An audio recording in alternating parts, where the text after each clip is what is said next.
Well, folks, the Opendoor army is rolling. We had our largest single-day percentage increase on record and the highest close since February 2022. I'll break down everything from the historic week we saw with Opendoor, including Chairman of the Board Keith Rabois on CNBC on Friday, what he had to say, and also Eric Jackson, some of the latest moves he's been making for the Opendoor army. We will also break down, of course, some of the bigger macro news, including the much-anticipated Federal Reserve rate cut decision coming up on Wednesday. I'll also explain why the AI bubble is not really a bubble at all, and we will also tackle Tesla, which has been on a tear. All that and much more on this week's market prep video. As always, if you get value from these videos, you want to help us out with the algorithm, make sure to share with a buddy, like, subscribe, and follow us wherever you listen to podcasts. And now, folks, as always, let's roll.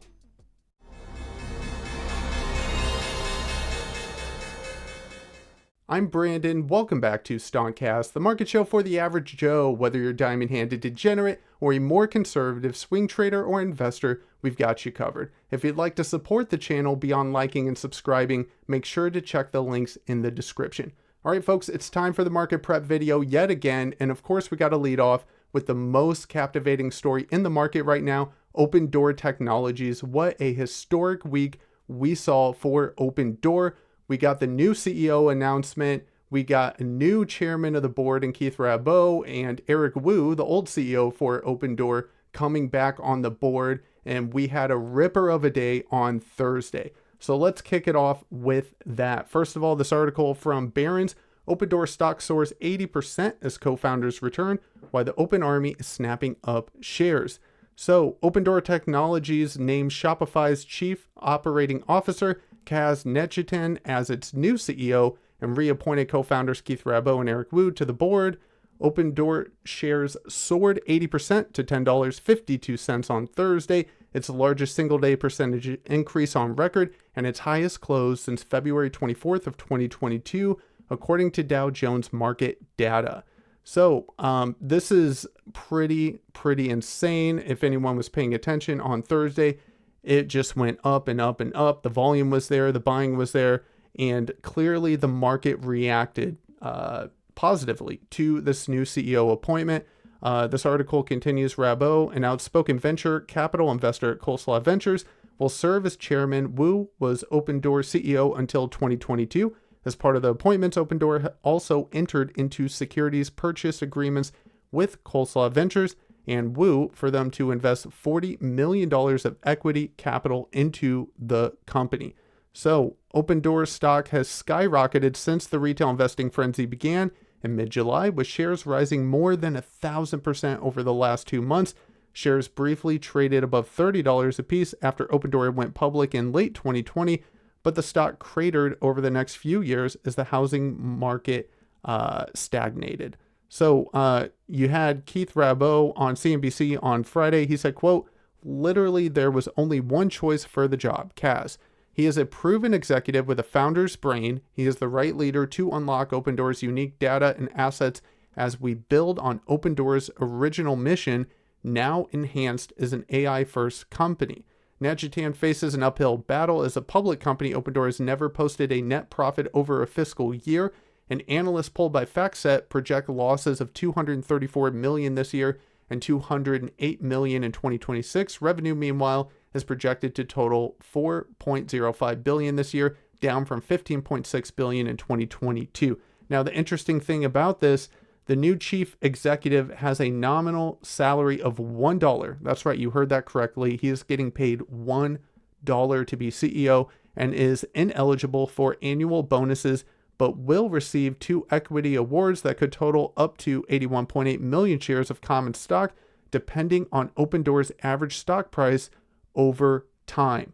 So what I really love about the way they structured the payment, the salary, right, for Kaz being the new CEO, is that what we see so often in the market is that you get these CEOs with these bloated salaries when they really haven't done anything for the company. And what the board did at Opendoor very strategically and smartly, I believe, is that they basically incentivized Kaz to do well as CEO for Opendoor. He's only making $1, folks, and he's not going to make more than that unless the stock price increases and performs well. So I thought that was fantastic news there. Let's take a look at Keith Rabois. Just want to show you the short clip here. He was on CNBC on Friday and had some interesting things to say. Residential real estate in the world is about a $289 trillion asset, and nobody has transformed the buying and selling of real estate in the world. And Opendoor has the most likely shot on goal of fixing the transaction, both on the buy side and the sell side. So the potential of the company is infinite. So I love that. And, Keith Rabois, I got to agree with him. We've talked about before on the show, real estate as a sector, the housing sector, right, is a bit archaic. Nobody's really stepped in and transformed it. And of course, that is exactly what Opendoor is looking to do. This is part of the reason why Eric Jackson has been calling this stock an $82 stock since the beginning of July, because this is something that he has seen as far as the potential for Opendoor. And obviously, it's something that Keith Rabois has been seeing as well. Also, speaking of Eric Jackson, he has been on the campaign trail, folks. He has done numerous media events, interviews, and of course, as we know, he's been standing outside of Drake's house trying to get him involved into Opendoor and his team. And just want to share this tweet that he put out last week. He says, "I got word yesterday that Drake's team was excited about what Open and the Open Army was doing. Not sure what that means exactly, but that sounded promising to me." So this would be a pretty big step for the Open Army as far as just some of the retail frenzy, if you will, right? If we are able to get a notable public figure such as Drake involved in Opendoor, I think that would be massive for the movement. And if we take a look at this article here from Yahoo Finance, this just kind of continues the storyline here. Hedge funder Eric Jackson thinks he has another secret weapon that'll pump Opendoor stock to the moon, and it's Drake. Hedge fund manager Eric Jackson wants Drake to buy Opendoor stock. He's been posting videos filmed in front of Drake's home, urging him to join the flock of retail investors. Jackson said at a conference on Friday that the rapper's representatives have said he likes the stock. I think that's massive.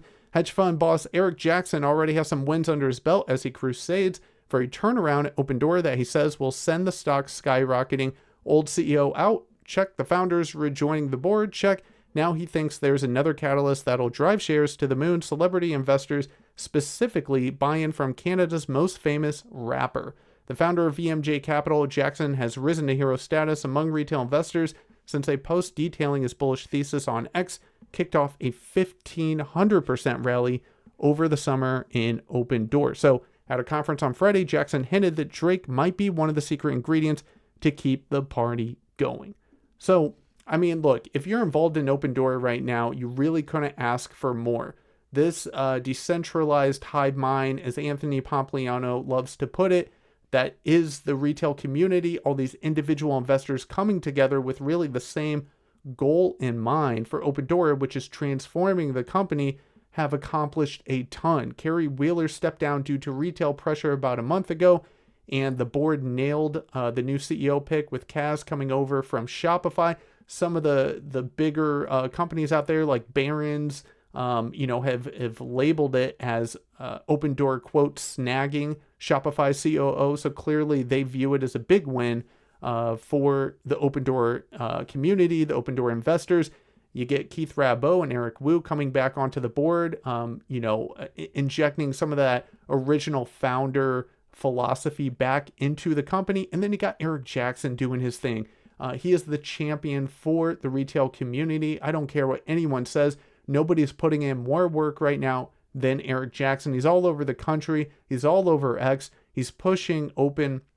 And the fact that he is now, it looks like, getting Drake interested in Opendoor after, 20 days of basically campaigning and standing outside of Drake's mansion, which has just been a hilarious story in and of itself, I think is a massive, massive push for momentum for Opendoor. And speaking of Keith Rabois, I mean, this guy, having him as chairman of the board is huge. He is a respected investor on Wall Street. And the fact that he is coming back to Opendoor, I think, is a massive, massive win. Take a look at this post from X that he put up.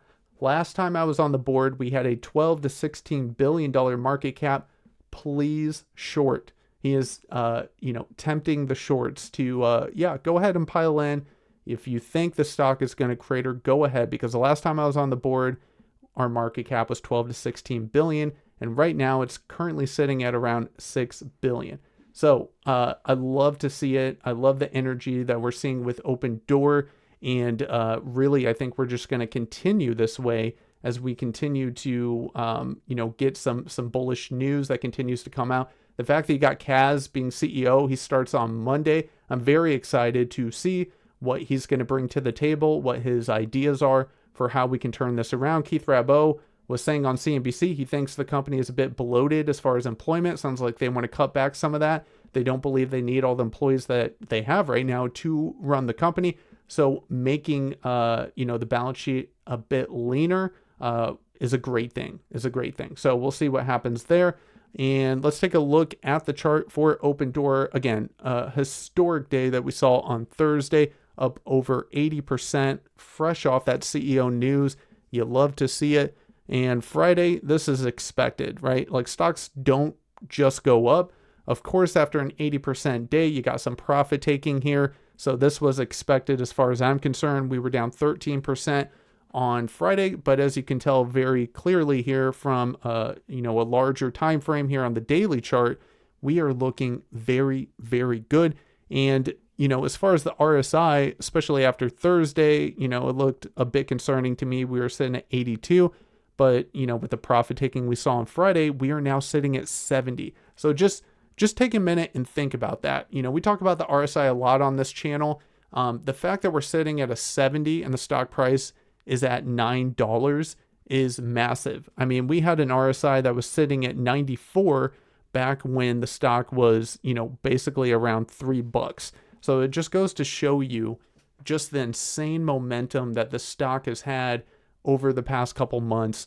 And if we zoom out to a weekly chart, as I've talked about before, on this channel, I've been paying attention to some of the larger time frames when it comes to the Fibonacci retracement levels. And so, obviously the first one that I've been calling out is that $9.65.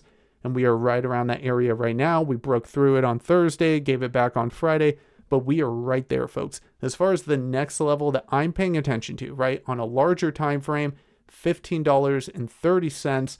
This would be the 38% Fibonacci retracement level. And you can see how it lines up with this area that was a bounce for Opendoor back in 2021 before it managed to break below it. So that's really the next level I'm looking at. And now, given the fact that we're right around that $9, $10 level, 15 does not sound all that crazy. So, all right, let's move on now to the options chain. So taking a look at the action that we saw on Friday, this was actually one of the more bearish days for the options chain, if you can even call it that. We had a put to call ratio of 0.67, still, more calls than puts. You had almost 1.4 million calls transacted, almost a million puts transacted. So clearly there are some more bearish bets being put on, and that makes sense. I mean, we went up 80% on Thursday alone, so it makes sense to see some more bearish action happening. But all in all, still a bullish options chain. The current implied volatility percentile is 51%. It's basically a coin flip. So, basically 50% of the time, the implied volatility is lower than it currently is. The implied volatility right now is sitting at 200%, pretty jacked up. And keep in mind that this week is a monthly expiration, right? September 19th. So all the monthly options across the market expire this Friday. So we could see some heightened volatility as it relates to option positions as investors and traders reposition. Maybe they buy longer dated options. Maybe they sell them, exercise them. You're going to see a lot of action this week. Now, as far as the open interest for this monthly expiration of September 19th on the call side, some notable ones to be paying attention to that could really put us in a gamma squeeze environment. If we take a look at the $10 strike, obviously a key psychological level. You currently have 36,000 of open interest sitting there, and then you got 30,000 sitting at 13. And you actually had volume of 31,000 on that 13 strike that happened on Friday as well. So that's very interesting. So obviously you have some participants expecting some more upside as we head into the new week after that Friday, give back of 13%. You definitely have some investors and traders speculating that we could see that continued momentum to the upside. And this is what you want to see from a bullish move, right? Again, stocks don't just go up. You want to see moves up. Stocks really move in waves. You want to see a move up. You want to see consolidation, a breather, and then a continued move up. So that's where we stand right now on Opendoor. A lot of exciting things happening right now. And speaking of Eric Jackson, right? So Eric Jackson is obviously the champion of Opendoor, but this is not the only stock that he is involved in, right? There are some other ones that I wanted to touch on here because really the entire purpose of the show, of course, the market show for the average Joe, I want to make sure that I'm giving you some potential plays, right? Beyond Opendoor, especially if maybe you didn't get into Opendoor at, a good price or you feel like you missed it. Listen, there's always opportunity in the market. It's why I love the market. And so I wanted to show this tweet from Eric Jackson. Said, you had Gorilla on CNBC Fast Money tonight that we will, quote, run out of electricity to support AI growth next year. And then Eric Jackson says, you are not long enough IREN and CIFR. So if you've never heard of IREN or CIFR, these are essentially companies that have data centers, right? Now, when we talk about hyperscalers, we're talking about companies such as Meta, Microsoft, which obviously just had a deal with Nebius. We covered that in the midweek check-in last week, right? You have these hyperscalers that have all this AI that they're looking to push out, but the problem is for them to build out their own data centers is very, very expensive. So instead of building out their own data centers, they're essentially looking for smaller companies, smaller players that already have the infrastructure and the energy, right? Where they can basically lease that space out to support their AI growth demand. And so some of those companies would be IREN and CIFR. These are companies that Eric Jackson is invested in. These are companies that he is watching. And so I just wanted to pull those up real quick. That way you can see them. IREN is going to be the largest one. I believe it has a market cap somewhere around $8 billion. And as you can tell here from this 10-year weekly chart, this thing has been on a rip. It is currently sitting at an all-time high, closed out Friday at 33.96. It does have an options chain. So, maybe wait for a pullback, of course, given the fact that we've been ripping over the past, 4 weeks. But this is definitely one to have on your radar. If they land a deal similar to what Nebius did with Microsoft, you could see this thing explode as well. So that's IREN, and then CIFR is a little bit smaller than IREN. This one, obviously, as well, has been running because of the fact that you now have eyes on Eric Jackson plays, and because of the fact that, you have news out there in the market like Nebius striking a deal with Microsoft, you have a lot of speculation about, okay, what's going to be the next company to get a deal done? And to be clear, IREN is more of a native AI play. CIFR is stepping into the AI space, but they are originally a Bitcoin miner. So you really got two things going on there. You got the fact that they're going to run in tandem in a sense with Bitcoin, but also the potential for an AI deal coming through for CIFR as well. So this one closed at 1085 on Friday, up 8%. Looks fantastic here. This is one I'm definitely keeping my eyes on.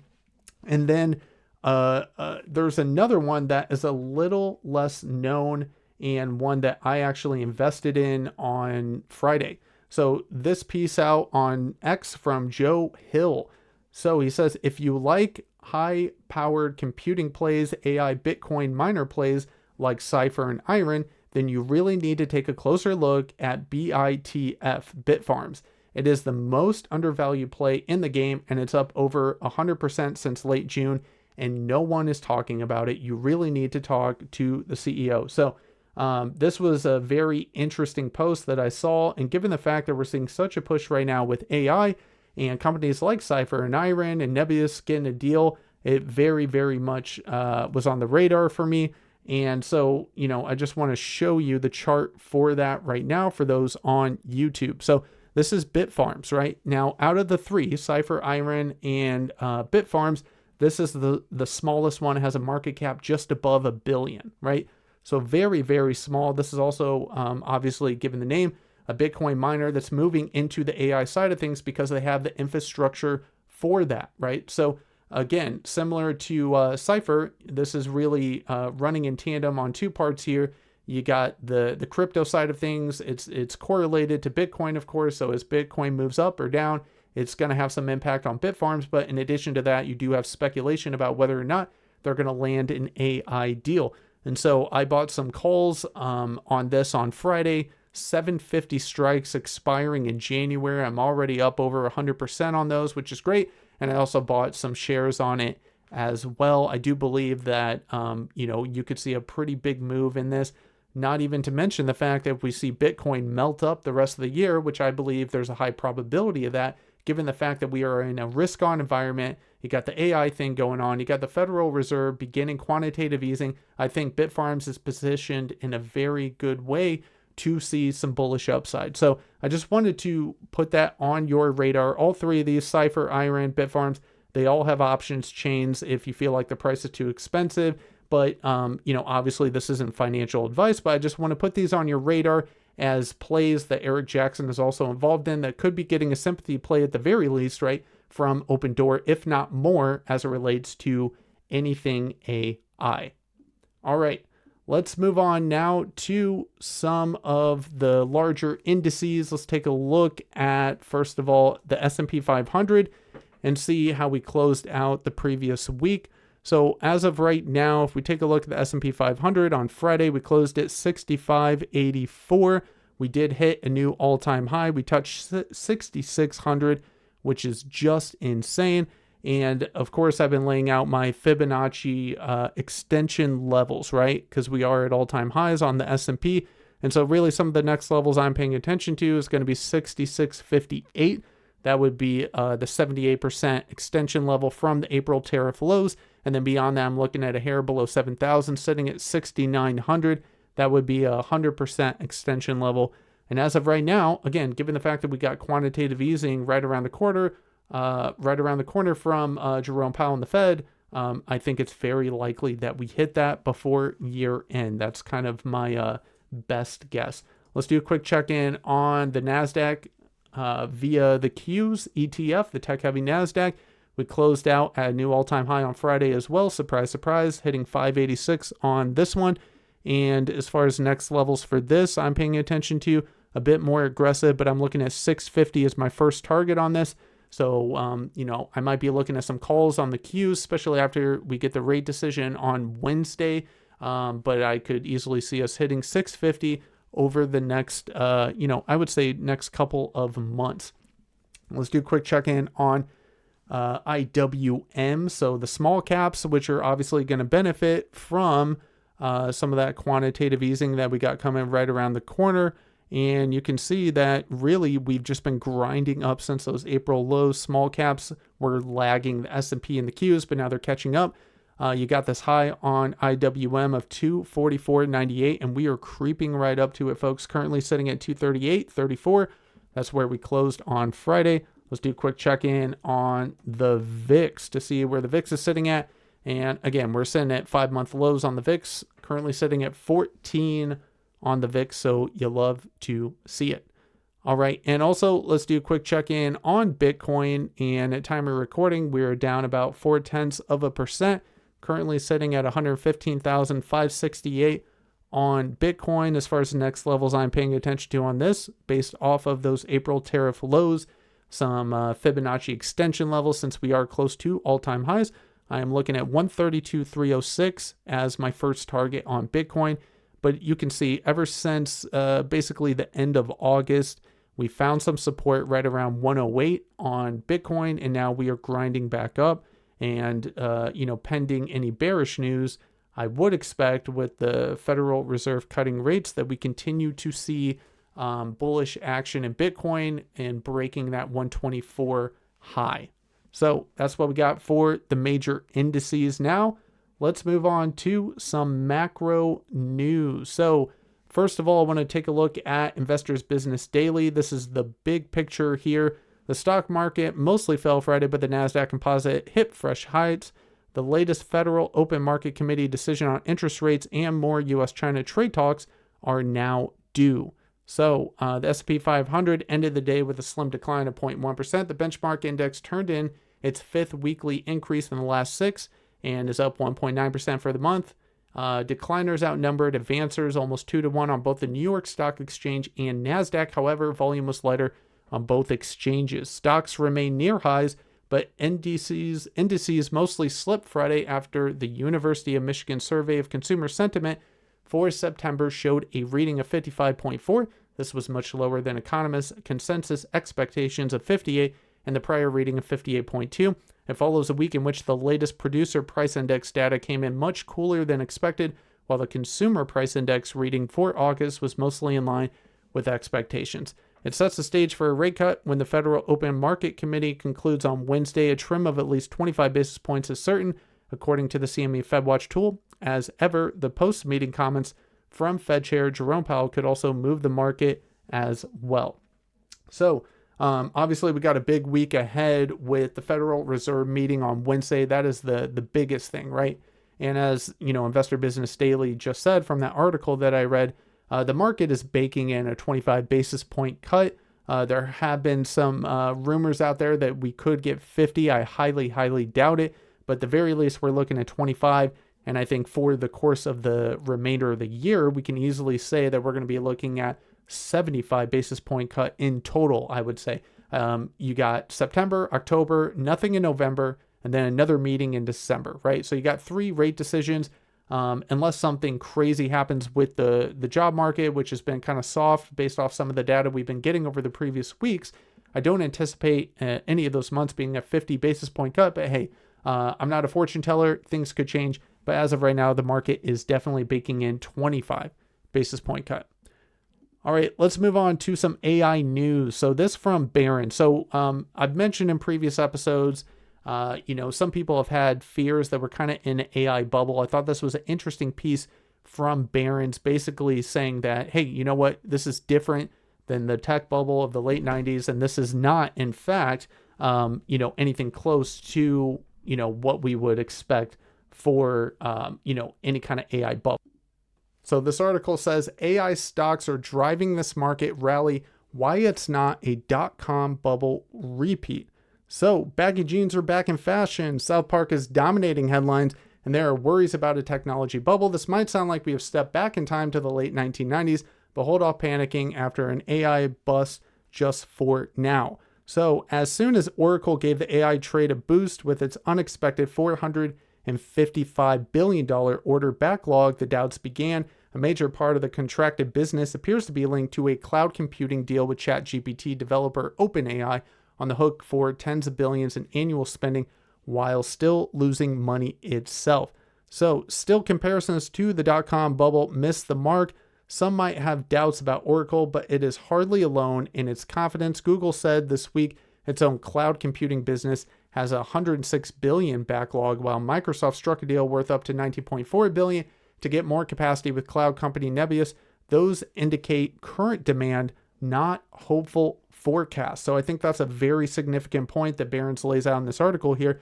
If we take a look at the tech bubble that happened, basically that was a lot of hopeful forecasts. This is different. When it comes to AI right now, there is a very, very clear demand that is happening right now that we can easily see just based off of some of the earnings, right, that we get from companies like Oracle, some of these deals that happen with Microsoft and Nebius. There's a very clear demand. So that's what makes it different. More importantly, the dot-com bubble burst after a series of interest rate increases from the Federal Reserve, driving up borrowing costs for tech companies that had taken on heavy debt loads to achieve their internet dreams. In contrast, the Fed is likely to resume a rate-cutting cycle this month, with wholesale inflation unexpectedly slowing in August, reducing fears of tariff-driven price increases. With more than $7 trillion sitting in money market funds facing smaller returns due to lower interest rates, plenty of dollars could be heading into the stock market. So these are some very, very important points here. And so I just want to emphasize them, right, because they're very important. As the article points out, during the dot-com bubble, you had interest rates rising. We have the polar opposite, right? We're about to enter quantitative easing. You got the Federal Reserve beginning to cut rates. That is a massive bullish influx, right? That's a massive bullish push for the stock market in general. And then not even to mention the fact, something that a lot of retail isn't paying attention to, that a lot of retail really doesn't know, but we've heard figures in the market like Tom Lee point this out. You have $7 trillion sitting on the sidelines, right? This is the most hated V-shaped rally since April lows, as Tom Lee likes to put it. And the reason he says that is because you have a lot of institutions that sat on the sideline during that V-shaped recovery that didn't believe in it. Retail was actually smarter this go around. They were the ones that bought the dip. And so because of that, you have a lot of money sitting in money market accounts. And basically, when you got $7 trillion sitting on the sideline, they will be forced into the market when the Fed begins to cut rates. Why? Because at the end of the year on their prospectus, they cannot be sitting there showing their investors that they've been in money market accounts when they could have been getting better returns in the stock market, right? So it's going to force a lot of whale money into the market, is essentially what Barron's is saying in this article. And I think that is a very important point that a lot of people really are not paying attention to. All they're looking at is seeing all-time highs and thinking, wow, this is overbought. So this was a very interesting piece on basically just the AI bubble that really isn't a bubble, according to this piece. And I would have to say I agree with that. Also, let's take a look at this. Gemini stock pops in volatile debut. It's another win for the Winklevoss twins. So what's your sign? That might be one of the cheesiest pickup lines ever. But if anyone asks traders on Wall Street that question on Friday, their answer should be Gemini, the zodiac sign represented by the twins, Castor and Pollux of Greek mythology. Gemini's space station, ticker symbol GEMI, the crypto brokerage firm that actually is run by twins Cameron and Tyler Winklevoss, surged 45% to nearly $41 a share. Once it started trading and was quickly halted, shares resumed only to be halted again at a price of around $40, still up 43%. So, the Winklevoss twins came out with Gemini IPO'd on Friday, and the stock soared. You typically see this with a lot of IPOs. They are very, very volatile in the beginning. The IPO was priced at $28 a share above the range. Gemini raised $425 million through the sale of about 15.2 million shares, slightly lower than the nearly 16.7 million it originally planned to sell. Demand should be solid, partly because of the fame of the Winklevoss brothers, billionaires who were involved in a legal battle with Mark Zuckerberg during the early days of Facebook. Gemini upped the price range for the IPO earlier this week, saying it planned to sell its shares at $24 to $26, nearly 40% above the previous range of $17 to $19. And so if we do a quick check-in here on Gemini just to see what it looked like on Friday, it was a pretty interesting day for traders, I would say. Usually when it comes to IPOs, these are the kind of things that you don't really want to be investing in right off the gate based off of, historical patterns when it comes to IPOs. They tend to sell off, right? But typically in the very, very short term, near term, right? First couple days, first couple weeks, you can get some really nice pops if you are an active trader. And that's exactly what happened with Gemini. You can see here that it opened right around 37, pushed to 45, and then sold off down to 31. Obviously not a lot of chart data on it, considering the fact that it just went live on Friday, but might be one to keep your eye on as we continue to get a bullish view of crypto from the administration, right, from the Hill. This is going to be a green light for a lot of crypto-related companies to IPO, and really just in general bullish for anything related to crypto. So I just thought that was an interesting piece. All right, let's move on to Tesla. We haven't talked about Tesla in a while, but boy, oh boy, has it been getting a push. So this also from Barron's. Tesla stock is on a tear. Here's where it's headed next. Tesla stock rose Friday as investors suddenly appeared more optimistic about the outlook. It's also possible that traders are in control of the recent rally. Shares of the electric vehicle maker jumped 7.4% to $395.94, while the S&P was down 0.05% and the Dow Jones down 0.59%. The move comes after Tesla stock added 6% on Thursday. helped in part by inline inflation data that solidified investors' belief that rate cuts are coming. Auto companies like lower rates because cars are generally financed. Shares of GM and Ford rose 2.4% and 3% respectively on Thursday as well. Tesla shares haven't closed above $390 since early February and haven't traded above $400 since early January, leaving investors wondering what's coming next. And I also think that, as this article lays out too, part of the reason why we've been seeing such a rally in Tesla lately, beyond the cool inflation data, the hopes of a rate cut coming up next week, in addition to that, you also have to keep in mind that the EV tax credit is going to end at the end of September, right? And so because of that, you have a lot of smart people rushing in to, basically get their Tesla before that EV credit ends at the end of the quarter. As one of the key points of this article lays out, anticipation of the removal of a $7,500 federal tax credit at the end of September may be boosting third quarter sales, right?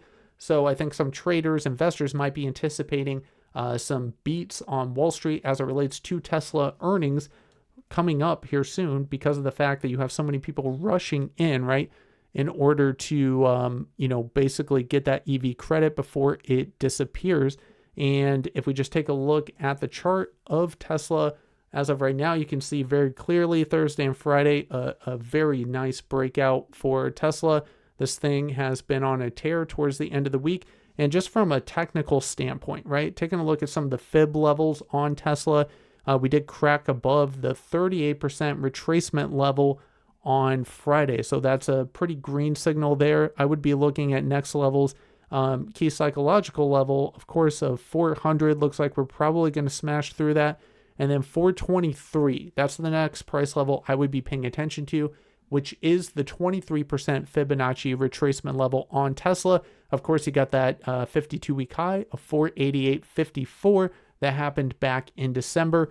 And it looks like we are positioned on the grand scale, right? On a daily chart looking over the past year, we had a lot of consolidation that really happened from the end of May really until, beginning of September. We are breaking out of that channel now, and it looks like Tesla is gearing up for the next leg. If we just briefly take a look at the options chain for Tesla, it does look bullish. We had a put to call ratio 0.55.